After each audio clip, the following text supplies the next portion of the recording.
Teman-teman, tahukah kalian ada berbagai konsep penting dalam pembelajaran fisika yang bersangkutan dengan perilaku fluida dalam kehidupan sehari-hari. Mulai dari kapal yang terapung, madu yang kental, hingga air tetesan yang berbentuk bulat. Assalamualaikum warahmatullahi wabarakatuh.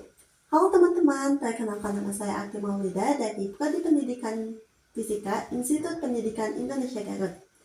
Di sini kita akan belajar tentang konsep fluidostatis beserta sifat-sifatnya. Yuk kita pelajari dulu tentang fluidostatis. Fluidostatis adalah zat cair atau gas yang berada dalam keadaan diam atau tidak mengalir.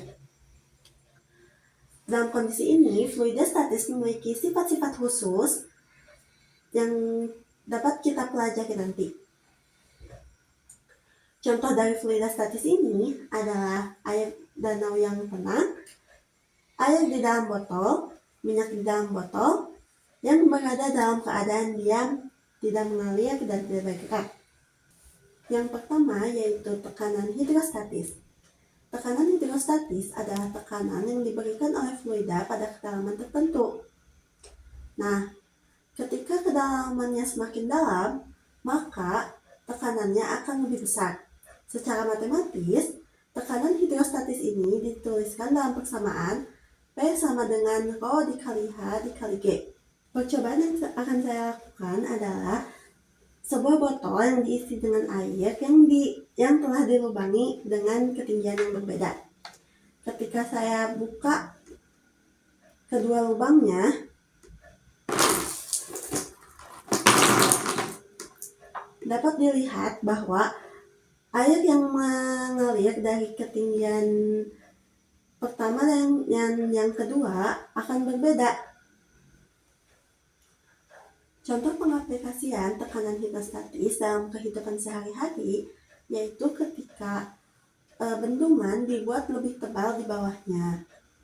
Nah, yang kedua adalah ketika kita menyelam, maka telinga kita akan lebih sakit ketika kita menyelam lebih dalam.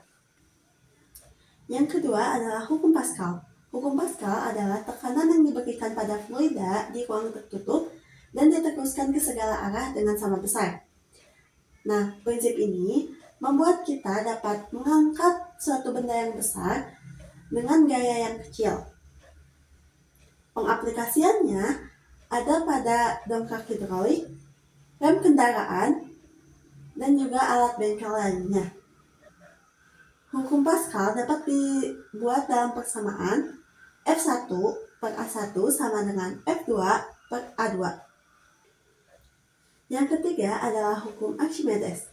Hukum Archimedes berbunyi bahwa suatu benda yang dicelupkan ke dalam fluida akan mengalami gaya angkat ke atas sebesar berat fluida yang dipindahkan. Ada 3 keadaan dalam hukum Archimedes. Yang pertama terapung, di mana massa jenis benda kurang dari massa jenis fluida. Yang kedua melayang, di mana massa jenis benda sama dengan massa jenis fluida. Yang ketiga tenggelam, di mana massa jenis benda lebih besar daripada massa jenis fluida.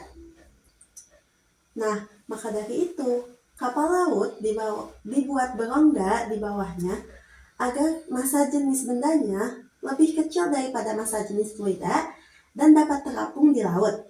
Yang keempat adalah tegangan permukaan. Tegangan permukaan merupakan fenomena di mana permukaan fluida seperti lapisan elastis yang meregang yang diakibatkan oleh molekulnya yang saling tarik-menarik. Nah, inilah akibatnya mengapa jarum dapat mengapung di air, serangga dapat berjalan di permukaan air, dan mengapa air yang menetes berbentuk bulat. Pengaplikasian tegangan permukaan pada kehidupan sehari-hari adalah pada sabun, deterjen, proses pencucian, dan juga pada obat nyamuk cair. Yang kelima adalah viskositas. Pernah gak sih kalian menuangkan madu ke dalam gelas atau air ke dalam gelas? Lalu kalian mengamati, ternyata madu lebih lambat mengalir daripada air.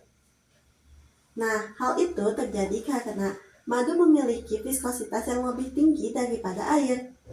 Viskositas merupakan ukuran kekentalan suatu fluida. Ketika fluidanya semakin kental, maka viskositasnya pun semakin besar. Contoh dalam aplikasi kehidupan sehari-harinya adalah oli pelumas, minyak, madu, air, dan lain-lain.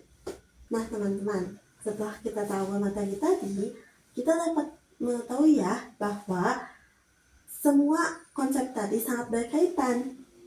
Fluida statis adalah konsep dasar, dan 5 konsep yang tadi merupakan sifat-sifat yang muncul dari fluida statis.